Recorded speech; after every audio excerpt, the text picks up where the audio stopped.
everyone, welcome to Viewers on News. I am Jawad Tehami. The deadline for the voluntary repatriation of all the illegal immigrants from Pakistan will come to an end today. Pakistani authorities repeatedly clarifying this, that there would be no extension as regard to this particular deadline for the repatriation of all the illegal immigrants from Pakistan, irrespective of their nationality and the country of their origin. And they have also warned of strict action post this particular deadline if the illegal immigrants don't voluntarily go back to their country of origin. A number of measures would be taken. Their businesses and their properties would be confiscated, and they will have to face deportation in that case. Now, regarding the voluntary repatriation and later on what a number of measures have also been put in place by the authorities, both at the federal and the provincial levels also. When this particular announcement was made at the start of October, Afghan Taliban reacted to this and criticized this move. Later on, we saw a shift of the stance of the Afghan Taliban. Later on, with one of its officials of the Afghan Taliban saying that they do not object to it. Now, regarding this particular move by the Pakistani authorities, not only criticism that came from the Afghan Taliban, but also some certain other quarters also came up to criticize it for whatever the reasons they were putting forth. But Pakistani authorities have defended it, saying that this particular exercise is in line with the domestic laws as well as the international practice. So why this particular exercise was important? How has it gone so far? Why all those raising objections to this particular exercise of the Pakistani authorities are overlooking, in fact, the favor Pakistani authorities actually gave to all these illegal immigrants, this time frame of almost 1 month to voluntarily repatriate from Pakistan, and what could be the challenges ahead also for the Pakistani authorities, and how do they plan in order to tackle this particular issue in the coming months. And last but not the least, what happens to be the responsibility of the international community when it comes to deal with this particular refugee problem, especially Pakistan over the number of decades have hosted millions of refugees in here, and it has been facing that brunt and the burden of all the after effects of it. Let's discuss this very important and pressing issue. For that, we are honored to have been joined in the studio by Mr. Agha Iqrar Haroon. He's senior analyst. Mr. Iqrar, thank you very much for your time, for being with us on Viewers on News Night. Really appreciate that.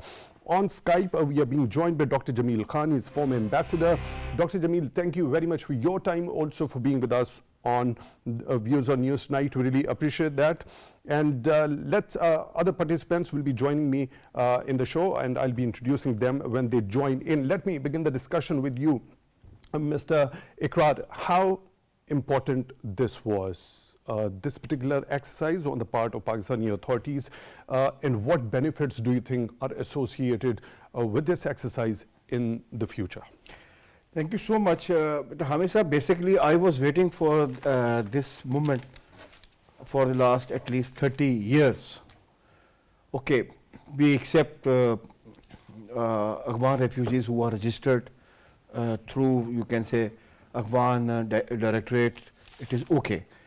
But every registered Afghani is inviting another Afghani to Pakistan who is his cousin or relative, and they are coming illegally.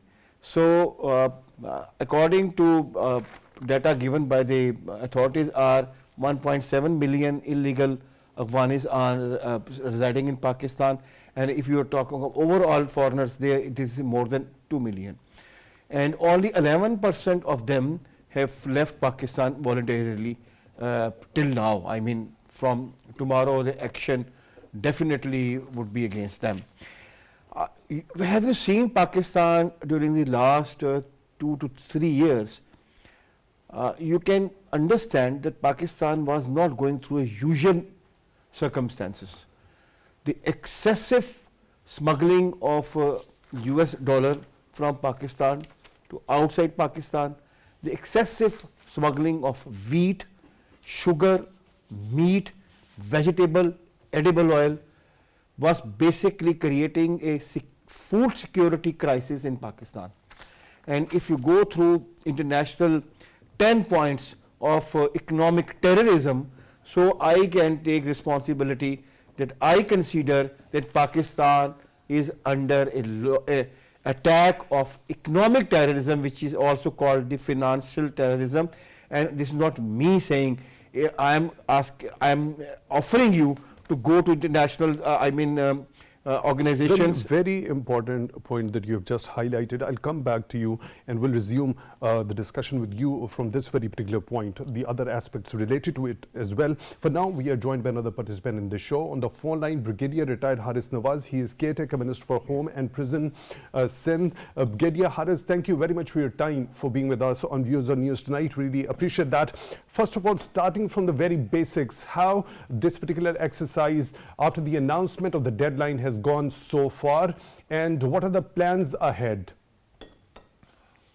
We have made a very elaborate arrangement. We had recent about 3-4 days, detailed deliberations with all the stakeholders.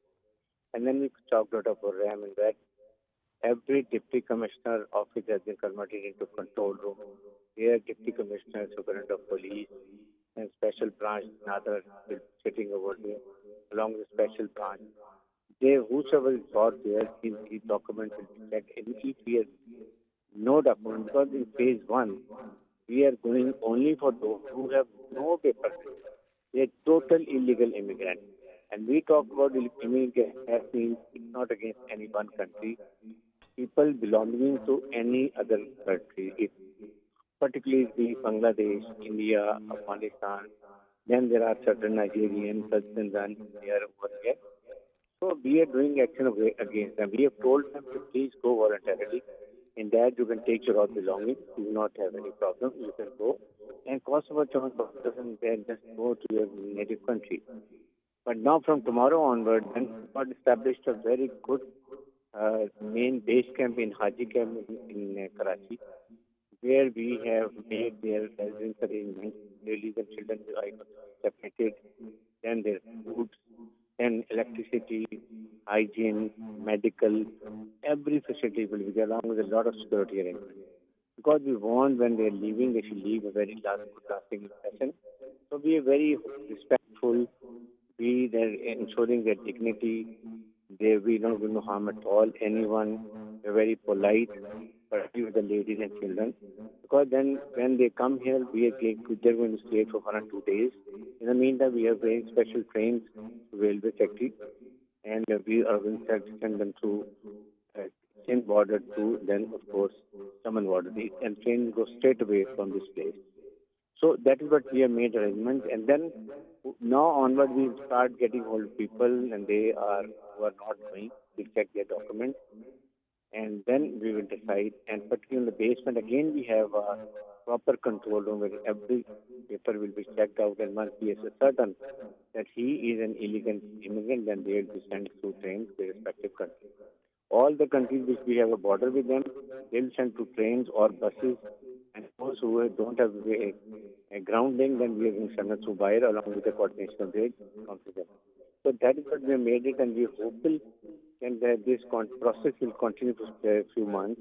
During this period, most of the people will go, because now we want that Pakistan should be stable company. We are going for the road to economic development. For that, we need very peaceful environment, peaceful, friendly business environment. And the aim we are having it. And by leaving these people, I think 50% crime will come down, because a lot of people are involved in dacoities, drug trafficking, then they will commit so many crimes. So that is the reason we have going to crack down, and that is the time we have done a lot of hospitality. I think now it's the time and they should go back to it. Right, Brigadier Nawaz, we earlier saw there was a sort of criticism on the part of the interim Afghan authorities when this announcement was made, after the decision was made in the Apex committee. Now, we have seen a kind of a shift. One of its officials saying that they don't have any objection to this particular move of the Pakistani authorities. What do you think? What actually prompted towards this particular shift from earlier criticism towards acceptance of this move of Pakistani authorities on the part of interim Afghan authorities? You see, the point is that authorities must understand that we have done a lot of activities. We have been demanding the Afghan government that only one thing, that is, please don't let your land be used by terrorist organization against any country. Because we have suffered a lot of level. You remember Angu and Mastung, what has happened, how people were killed in the mosque also. That is now unacceptable. And that is why the decision has been taken that all illegal immigrants belonging to any country, it's not specific to one country. So, and nobody in the world, you must have seen that they are put in the one allocated area, they are put in a confined area till the time their fate is decided. But let me show you one thing. The Afghan refugees who are registered with the United Nations High Commission for Refugees, and they are around 1.4 million, they will remain our guests. You're not touching them at all. Likewise, those who are registered with Nadra, they will also be retained. But all those illegal people who don't have any document, or they have false documents, or they have this jolly type of people, so they will be sent back, and that we have to ensure it. I think within this 1 month, around 15,000 of illegal immigrants, they have gone back to their country voluntarily. But now is the time we have to push them politely, but in case there is any rejection, then we have to ensure that there is no challenge to get us out. Right, Brigadier. Now, Haris, one last question. Those elements or those circles which are trying to create an impression that perhaps this particular crackdown is focused or directed specifically or exclusively towards the people belonging to Afghanistan, what do you have to say for them? And what do you think is the agenda behind creating this narrative of themselves? I think this is just a narrative building against Pakistan, those who have been always having negative attitude towards Pakistan. But let me assure you, it is totally wrong, uncalled for, and I totally defy it. The problem is, we are going for all illegal immigrants. That is the law of the land. And Pakistan is a sovereign country. We have to take the thing in the national interest. That is where we have taken it. And I would say that all political parties must support this national cause because it affects to the economy and security of the country. That's what we are saying. That now they have to go and they must understand why they have been sent. We would warn them that please, if during this month, if you want to sell your property, you want to take money for animal, livestock, take them out. We have no issue. But henceforth, now they'll be allowed to take only 50,000 Afghan rupees. And that's all. No dollars, no foreign currency because we can't afford it. Brigadier Retired Haris Nawaz, Caretaker Minister for Home and Prison, Sindh. Thank you very much for being with us on Views on News tonight. We really appreciate your being with us on the show tonight. Mr. Iqrar, please continue. Go ahead with whatever you were saying regarding the kind of economic and food security challenge because of these illegal immigrants Pakistan was facing. Yes, look, they were crossing border every day almost, and you know, every person can get $500 and can keep it with him or her and can go outside Pakistan. So what was going on? I mean, if just imagine 5,000 person cross the Afghan border and come to Pakistan and they take $500 each, buy from the market and go back to Afghanistan. So this was the basically outflow of US dollar from Pakistan that created a huge impact on Pakistani economy, and dollar went beyond 321 rupees. This is the one sector, and you talk about see the edible. I mean, there was a food security problem because supply chain is for Pakistani population, and there was a huge pilferage in supply chain, and the demand was almost 2 times because we were feeding not only Pakistan, our whole supply chain, meaning by our wheat, sugar, vegetable, cooking oil, what we buy cooking oil through giving dollars to someone. And everything was, the chunk of that was crossing without giving any cess or any taxation to. So there was a dire need of regulating this. Yes, thing. You could not survive like this for a long, and that I call it a basically economic terrorism. Right, let me proceed towards Dr. Jamil Khan also. Dr. Jamil, as Mr. Iqrar has mentioned, a number of activities those illegal immigrants were actually involved in. So, for a moment, if we assume, regardless whether an illegal immigrant is involved in any sort of illegal activity or not, doesn't international law allow a country to deal differently with any sort of illegal immigrant, regardless whether he is involved in any illegal activity or not?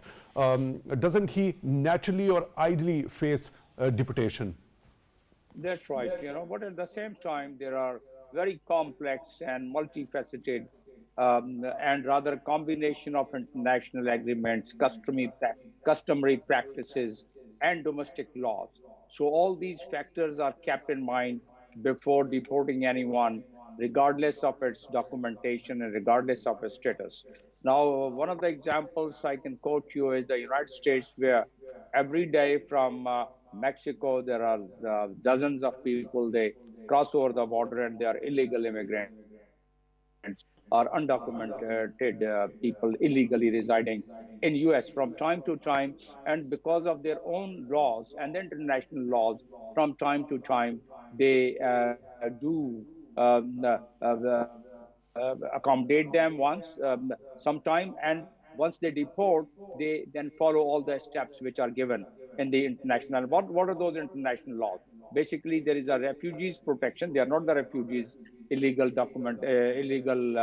residents or illegal immigrants. They are not the refugees, but in this same covenant of the additional protocol, we are not signatory of 1967 protocol and 1951 Refugees Convention, but there are certain obligations because of the human rights and the Universal Declaration of the Human Rights, and also International Covenant of Civil and the Political Rights, protection of rights of all the individuals, including immigrants, regardless of their legal status.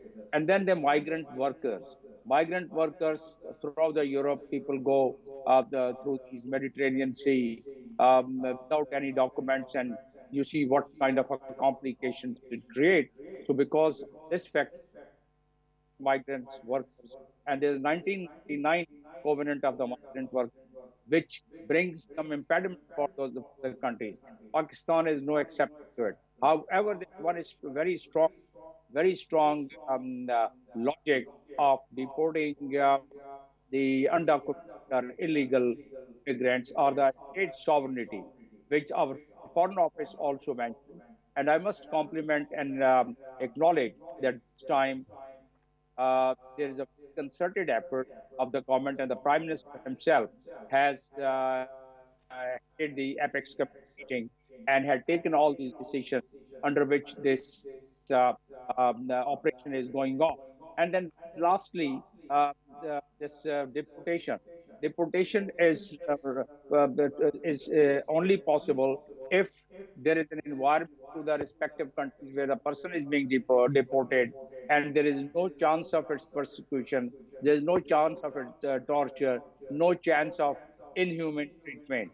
Then you would kindly recall that there are about more than 700,000 Afghanis. They migrated after the takeover of 700,000 after the takeover of the Taliban, and once they came into power.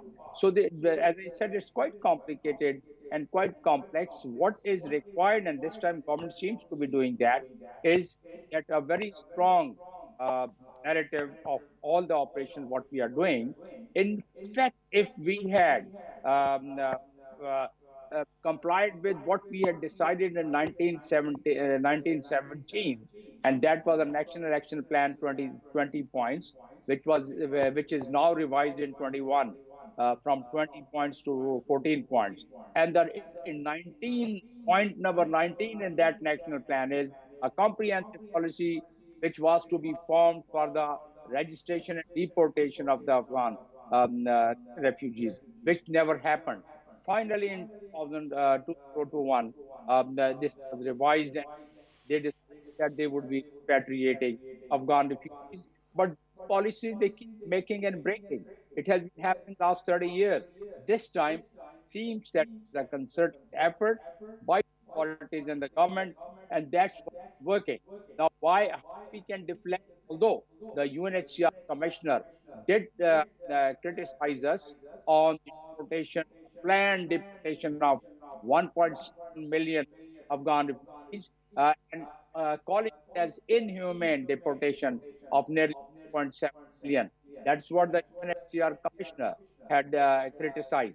But then Pakistan government handled it quite well, and they responded, and even is a statement of the MOFA, Ministry of Foreign Affairs, it clearly dilates that it's a sovereign right and we are not in compliance with the international law.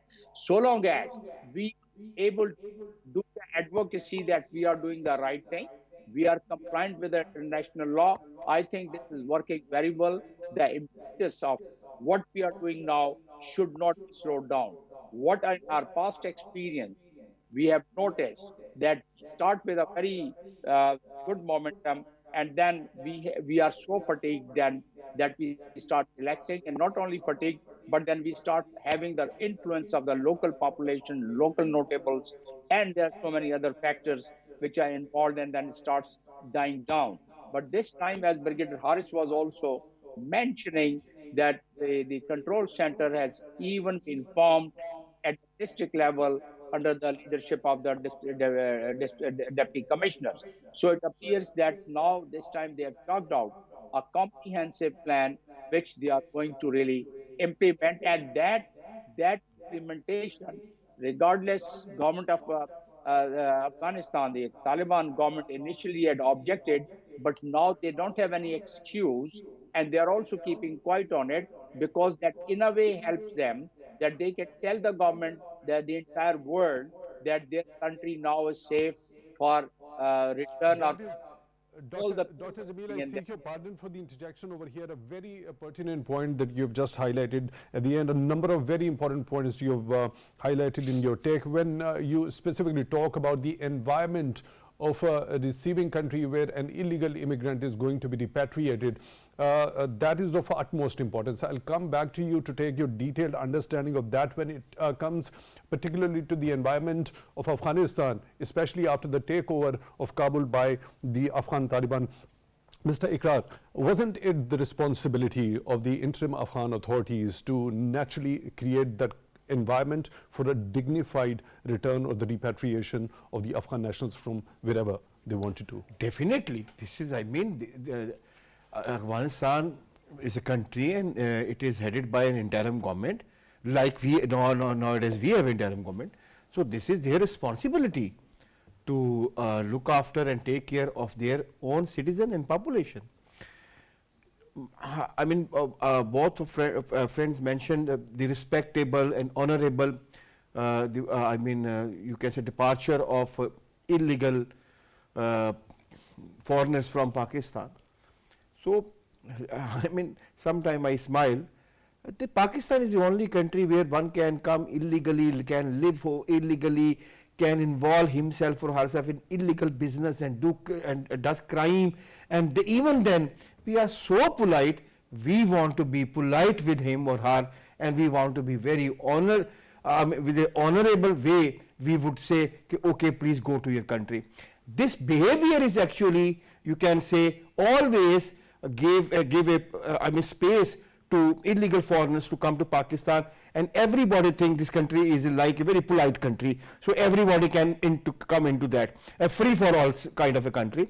There should be a stiff action against them. They are not only illegal, majority of them, we have seen what is going on in Pakistan. They had been involved in terrorism. They had been involved in huge smuggling of US dollar from Pakistan. They had been involved in huge smuggling of edible from Pakistan. So why should we be very polite with them? This is my question to the state. But I mean, I don't know what the answer I would get, but this is my opinion. Actually, the government has to be cognizant of the fact, because there are so many other circles. We have also seen the kind of criticism from certain circles and quarters coming for this particular gigantic and very challenging exercise, which was actually very rightfully because done by every circle has its own motives and interest. For example, I don't want to name anybody. If you talk about the political parties, they have their vote issue. or vote bank issue, because many of them are registered voters in Pakistan. As you know, I mean, it was very easy for anybody to buy Pakistani passport and Pakistani ID card. So some political party, not everybody, some political party are very much concerned because their vote bank could be breached. Then you talk about... So regarding this particular matter, a 9-member joint task force has also been formed to investigate the kind of the issuance of identification. Yes, because one of your friendly country has got 12,000 Pakistani passport carried by the Afghan citizens. Somewhere, I don't want to name the country. So I'm coming to the point, the political parties, some of political parties have this vote bank issue. Now you have to come about the so-called civil society. Because this Afghan trust is a so huge business, the business of billions of dollars every month. So some people and certain powerful people have their vested interest, their financial interest into that. The transferring of, you can say, the movement from borders should be very easy with a what you call a radari, because this suits them. I mean, this is very simple to do something smuggling, small thing smuggling. When you have a radari, you don't have any passport, you don't have any visa, and a radari, you can go to Afghanistan tomorrow, and you can come day after tomorrow, and you can again go. The fourth day. So this is going on. So basically, there are many actors whose stakes are very high in this whole system, but they are not thinking about Pakistan. Pakistan cannot live like this, because we have already faced a huge onslaught of economic terrorism and otherwise terrorism in Pakistan. So how can we continue our survival like this for a longer period? So this particular gigantic exercise was exactly the need of the hour. Exactly. To curtail that Western and last point, I will please, with your permission, I would. Please go ahead. I'm shocked. Just yesteryears, this so-called civil society had always been demanding, the departure of illegal foreigners from Pakistan. But I am very shocked. Today, they are, standing with, with them and making photos. They must not go from out of Pakistan. They must not be thrown. What is thrown? Why? They are here illegally. So, I can't understand why people are not thinking about the state of Pakistan. This is our motherland. We cannot survive to feed a country which is not Pakistan. Pakistan was, made for Pakistanis. We fought our independence. Our forefathers fought independence for Pakistan, for Pakistanis, not Pakistan for some other country. Right. I'm sorry, but I'm very straightforward about that issue. Right. So, very aptly said, as we have seen by the statements by the top leadership of Pakistan, including the Caretaker Prime Minister himself, as well as the Chief of Army Staff, regarding the safety and the security of the citizen of Pakistan being the priority. Yes. Right. So, what do you think led the interim Afghan government to take that shift from earlier criticism of this particular move towards an acceptance? They should take their responsibility. This is the government. And just imagine, I was shocked. This American dollar was only 276 rupees in Kabul. It was 320 rupees in Islamabad. We basically, what they produce and what they export and get dollars, I cannot understand. So they should take responsibility, and I must appreciate the interim government. I must appreciate civil and military leadership. From at the beginning of the show, I told you this was my dream for the last 30 years. At least some government should come who should think about Pakistan, who should think where we are heading. And I salute our civil and military both leadership, because their stiff hand is over there. And if you remember, our interior minister, even he in one of his press conference, he told that irrespective who is involved in smuggling, irrespective, even is in a uniform, he or she must see even the court martial if they are involved. So this is the categorically loud and clear message which has been sent by the interim government to everybody. Right. Now, let me once again proceed to Dr. Jamil Khan. Dr. Jamil, already you mentioned regarding the environment of a receiving country where an illegal immigrant is going to be repatriated. So specifically talking about Afghanistan, over 2 years now since the Afghan Taliban took over that particular country, wasn't it ideally and naturally the responsibility of the interim Afghan authorities to create an environment where there could be dignified repatriation of the Afghan nationals, and also given the fact when we talk about certain quarters raising objection that this particular exercise perhaps is directed towards the Afghan nationals only on the part of Pakistani authorities, isn't it a coincidence that out of around 2 million illegal immigrants residing in Pakistan, the majority of them happen to be of the Afghan origin, with the fact the UNHCR also saying that Afghans make up one of the largest refugee populations, not only in Pakistan, in fact worldwide. So wasn't it ideally the responsibility of interim Afghan authorities to create that environment?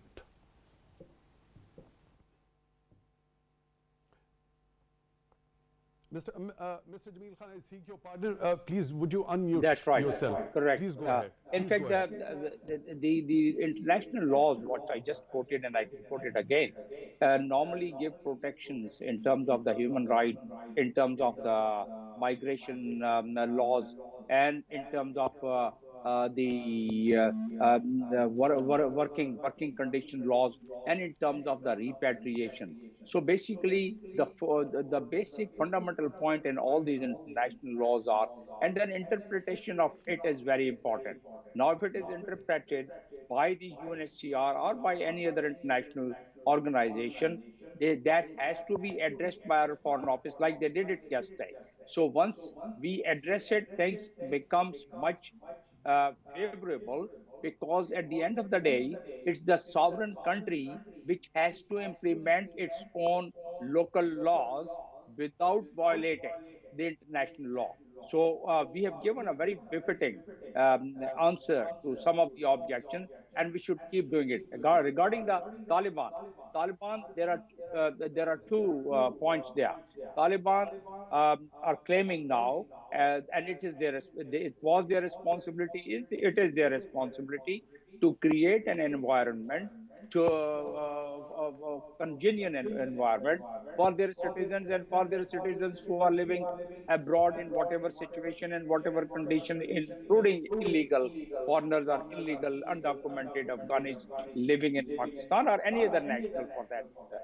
So yes, it was their responsibility, but there comes another point, because there are certain factions of society in Afghanistan.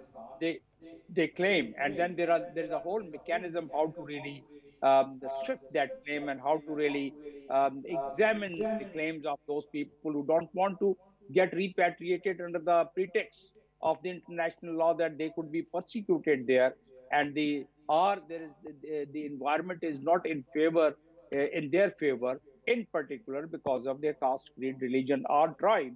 So those cases are to be examined, and it is in those cases that the international community or international organization can get a point to criticize, or to try and invoke the international law and ask the Pakistan government as to whether they are doing the right or wrong thing. But at the end of the day, as I said, if the Pakistan government simply is able to develop, continue with the narrative which has been built and which has been established during the Apex Committee under this Caretaker Prime Minister, I think that should be. I've served in the United Nations myself, and I know it's not that difficult for the countries to convince the international. The only thing is that we have to remain very courteous in terms of the human right. We have to respect the human right, children right, and the women right while we are repatriating, and that's what the prime ministers also said, Right. that we are giving Point them well full taken. respect. We are having a full regard of the human dignity while we are repatriating, because that could be the point, and that was being exploited by some of the foreign national, illegal foreign national here in this country, including Afghanis, that police has unleashed atrocities on them. So that very excuse we would not be able to provide to any international forum, and that's why the courtesy, the politeness, but firmness. Any law can be implemented with firmness, without being harsh, without being rough and tough. So we have to be very firm, and we are firm now. Let's see how the second phase starts, which is from midnight today.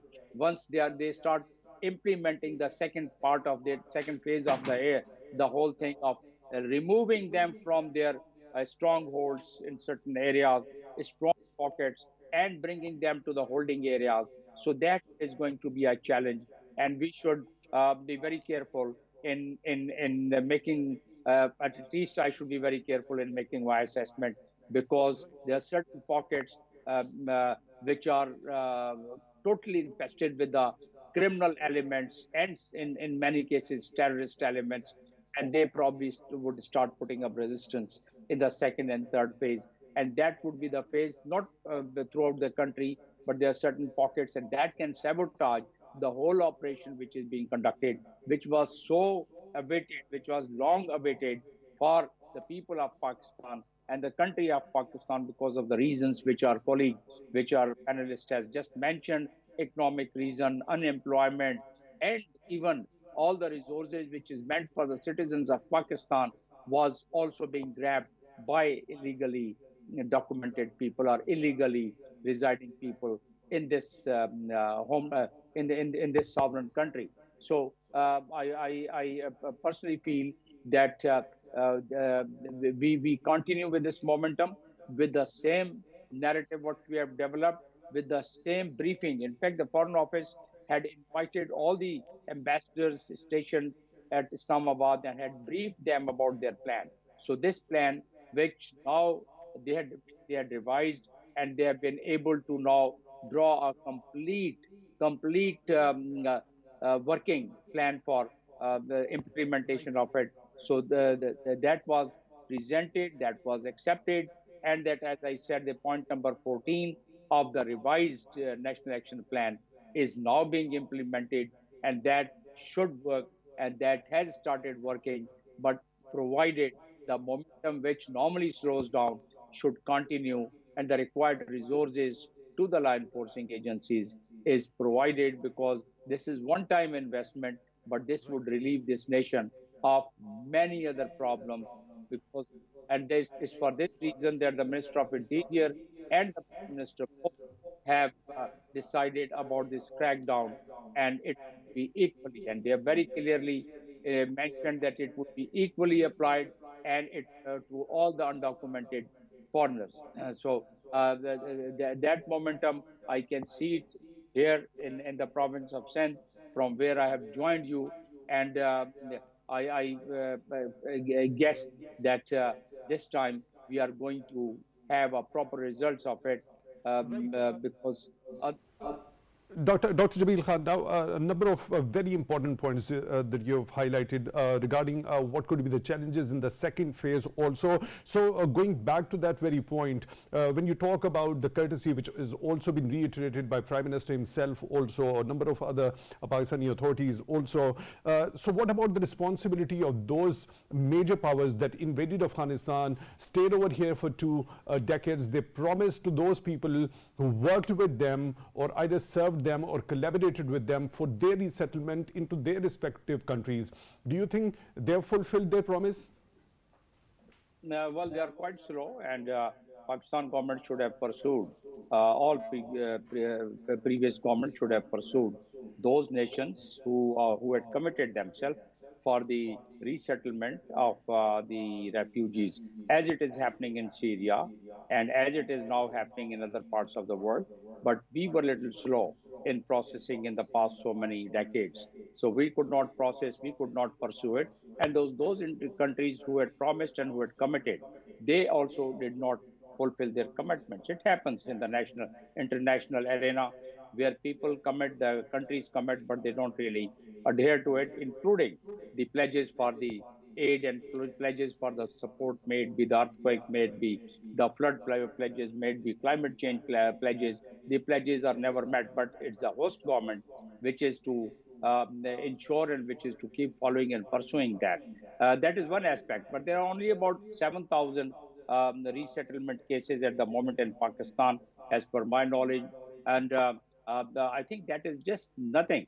There should have been much more of it, because Hillary Clinton in 2011, while testifying in front of the Foreign Relations Committee of the senators, had admitted herself that we involved Pakistan in the operation against the Soviet Union, and once the job was done, we really shaked our shoulders and heads, and then we came back without giving them any plan for the rehabilitation of those people who return or Over here, unfortunately, we are short of time. I'll have to end the show over here. Naturally, it happens to be the responsibility of those major powers that actually invaded Afghanistan. There should be should have been some courtesy, and more should have been done on their part regarding the resettlement of those people who actually collaborated with them, either served them during their 2 decades of stay here in Afghanistan.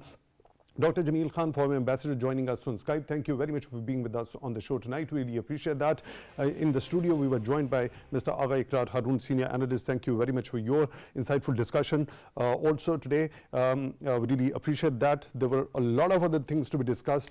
Unfortunately, we are short of time, and I'll have to end the show over here. With that, we come to the end of today's show. Till the next one, take good care of yourselves.